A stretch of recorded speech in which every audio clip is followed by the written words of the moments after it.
Okay, this is the very first video that I've done on Final Cut Pro X. It's a very interesting program, I'll just say that. But I have a question about Ken Burns transitions. So, obviously, me being from Premiere, I'm used to being able to have ease in and ease out on any value. You know, obviously you can open up the thing and start.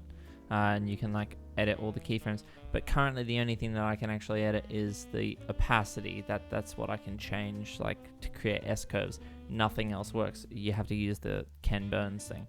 So that's what I've done. You know, I've created a cute little, section like that. But you can see it automatically defaults back to this zoom. So my question is, how do I export this?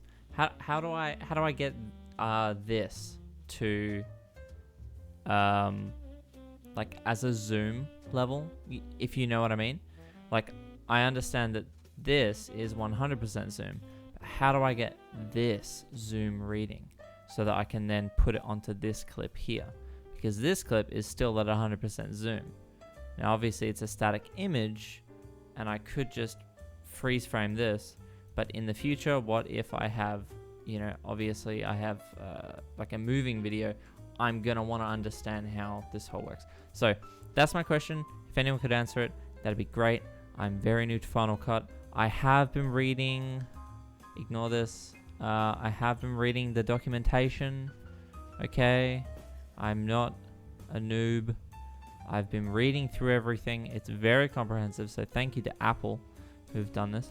But it doesn't have anything about how to export this crop ratio. I just need to export that onto the other clip.